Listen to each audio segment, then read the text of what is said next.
नमस्कार मित्रों, मैं हूं आपका दोस्त आदित्य झा इंस्पायर टू हिंदी से। और Redmi Note 7 Pro और Realme 3 Pro के बीच में एक जबरदस्त कंपैरिजन करना था, तो मैंने सोचा कि जिम से बढ़िया कोई जगह है नहीं जहां पे हम रोज आके अपनी आज की फिजिक को कल से कंपेयर करते हैं। तो देखते हैं कि दोनों स्मार्टफोन्स में से कौन सा ज्यादा बेहतर है।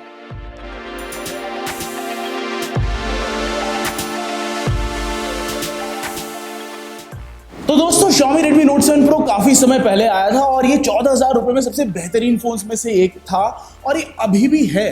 आज लॉन्च हुआ Realme 3 Pro जिसकी हम फुल रिव्यू ऑलरेडी डाल चुके हैं और इस फोन की जितनी भी परफॉर्मेंस, डिटेल्स, बेंचमार्क्स वगैरह हम सब आपको पहले ही बता चुके हैं। पर क्या इन दोनों फोन्स में से कोई एक पर्टिकुलर विनर निकल के आता है जिसको देख के ऐसा लगे कि यार ये वाला फोन है 14,000 में, इससे बेटर फोन नहीं है? तो यही कंपेयर करने के लिए हम इन दोनों फोन्स को टेस्ट किया, हमने यूज किया, इन पे गेम्स खेली, बेंचमार्क्स रन किए, कैमरा को बाहर ले जाके सिमिलर कंडीशन में टेस्ट किया और मैंने जो पाया वो मैं आपको इस वीडियो में बताने वाला हूं। तो पहली चीज मैंने ये देखी कि दोनों ही फोन्स का डिस्प्ले ऑलमोस्ट सेम है। 6.3 इंच का फुल एचडी प्लस रेजोल्यूशन वाला, दोनों में ही कॉर्निंग गोरिल्ला ग्लास 5 प्रोटेक्शन है। बट थोड़ी सी डिफरेंसेस आती हैं। जो Realme का डिस्प्ले है उसमें मुझे ऐसा लगा कि कलर्स उन्होंने थोड़े से ज्यादा बूस्ट कर रखे हैं और वही जो Xiaomi वाला डिस्प्ले उस पर ऐसा लगा कि कॉन्ट्रास्ट रेशियो उन्होंने ज्यादा बढ़ा रखा है। तो at the end of the day ये आपकी अपनी खुद की पर्सनल प्रेफरेंस होगी कि आपको एक ऐसा डिस्प्ले चाहिए जिसको ब्राइट लाइट में ले जाएं तो भी उसमें लेजिबिलिटी बहुत ज्यादा हो, जैसे कि Redmi Note 7 Pro वाला, या फिर एक ऐसा डिस्प्ले चाहिए जिसमें कलर्स और जो एक आप कोई सीन देख रहे हो वो पूरा फाइनल रिप्रोडक्शन बहुत जबरदस्त आ रहा हो, जो कि Realme 3 Pro का डिस्प्ले है। दोनों के ही अपने फायदे, अपने नुकसान हैं और ऐसा कुछ भी नहीं है कि मतलब कि वही एक डिस्प्ले बहुत ही ज्यादा बढ़िया है। बिल्कुल 19-20 वाला मामला है यहाँ पे। आइए नेक्स्ट चीज के बारे में बात करते हैं। कैमरा बहुत ही मेन पॉइंट है दोनों ही फोन्स का। जो Xiaomi Redmi Note 7 Pro है 48 मेगापिक्सल के Sony IMX586 सेंसर के साथ आता है और Realme 3 Pro जो है Sony IMX519 सेंसर के साथ आता है, जो कि एक बहुत ही जबरदस्त लो लाइट सेंसर है। OnePlus 60 में भी वही सेंसर देखने को मिलता है। तो अब यहाँ पे बेहतर कौन सा है? क्या एक 48 MP वाला सेंसर ज्यादा बेहतर है जो कि Xiaomi वाला है, या फिर एक ऐसा सेंसर जो कि लो लाइट में ज्यादा अच्छी परफॉर्मेंस देता है, जिसका अपर्चर ज्यादा बढ़िया है, वो ज्यादा बेहतर है? तो ये मतलब ऐसी चीज है जिसके बारे में काफी ज्यादा सोचा मैंने और सिमिलर कंडीशंस में टेस्ट किया। यहाँ तक कि दोनों ही फोन्स पे Gcam भी डाल के टेस्ट किया, ये देखने के लिए कि फोटोज कैसी आ रही हैं। तो मैंने कुछ छोटी मोटी चीजें पाई। वो ये पाई कि Realme वालों ने अभी अपडेट से 64 MP इनेबल कर दिया है अपने कैमरा पे। उनकी जो कलर रिप्रोडक्शन है उसमें कलर्स थोड़े से ज़्यादा बूस्टेड है, वो कई लोगों को लुक अच्छी लगेगी। उनका जो क्रोमा बूस्ट आता है उससे जो फाइनल एक शॉट जनरेट होता है वो कई मामलों में ज़्यादा बेहतर है Redmi Note 7 Pro वाले शॉट से।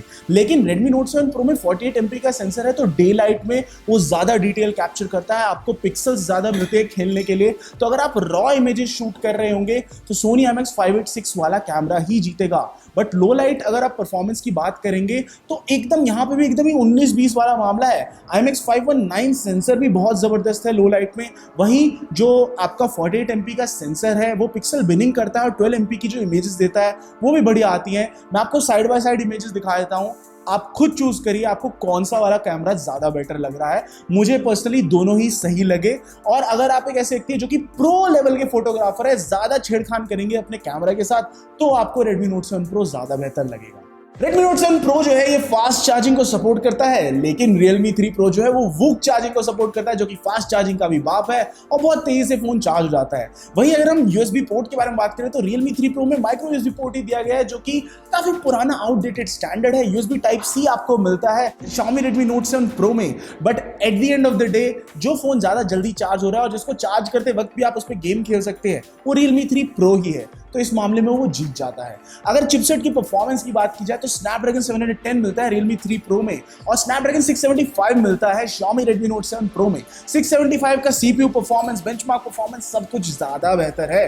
बट Snapdragon 710 में जो GPU है Adreno 616 वो Adreno 612 से ज्यादा बेटर है। तो यानी अगर आप एक इंटेंस गेमर हैं, आप बहुत देर तक गेम्स खेलते हैं और आपको ज़्यादा हीटिंग नहीं चाहिए अपने फ़ोन में, ज़्यादा हैवी सेटिंग्स पे गेम खेलने पे, तो आपके लिए Realme 3 Pro एक बेहतर फ़ोन होगा। अगर आप एक ऐसे व्यक्ति हैं जो कि मल्टीटास्किंग वगैरह ज़्यादा करते हैं तो एक बेहतरीन CPU वाला Redmi Note 7 Pro आपके लिए बेहतर फ़ोन होगा। तो यहाँ पे मतलब एक डिफरेंस है, मेजर डिफरेंस है चिपसेट्स के बीच में, जिसकी मदद से आप मतलब एक आइडिया लगा सकते हैं कि यार मैं गेमर हूँ, मेरे को गेम्स ज़्यादा खेलनी है तो मैं Realme 3 Pro लेता हूँ, या फिर मैं एक ऐसा व्यक्ति हूँ जो बहुत हैवी ऐप्स चलाने वाला है तो लेट्स गो फॉर Snapdragon 675 वाला जो आपका Redmi Note 7 Pro है वो। अब एक और हंसी की बात इसमें क्या आती है कि दोनों ही चिपसेट जो है वो कैरियर एग्रीगेशन यानी 4G प्लस LTE प्लस को सपोर्ट करते हैं, बट दोनों ही OEM जो है वो एकदम ही नकली है, उन्होंने इनेबल नहीं कर रखा इसको, और पता नहीं कब कोई OT अपडेट आए शायद जिससे उसको इनेबल कर दे। तो कैरियर एग्रीगेशन का सपोर्ट दोनों में ही नहीं है, पर अगर वो सपोर्ट होता तो क्योंकि Realme 3 Pro के अंदर ज्यादा बेहतरीन चिपसेट है Snapdragon X15 मॉडेम वाला as compare to Snapdragon X12 modem जो कि आपके Redmi Note 7 Pro में है, तो उसमें आपको डाउनलोड स्पीड ज्यादा मिलती। बट वही है कि यार दोनों ने ही कैरियर एग्रीगेशन इनेबल नहीं कर रखा, तो अभी ऑलमोस्ट सेम ही मामला चल रहा है इंटरनेट डाउनलोड स्पीड्स में दोनों फोन्स में। मेन एक पॉइंट आता है फील इन हैंड, बिल्ड और डिजाइन। Redmi Note 7 Pro जो है उसका बिल्ड और डिजाइन काफी बेहतरीन है, मतलब इतना प्रीमियम फोन 14,000 में कोई और उपलब्ध ही नहीं है।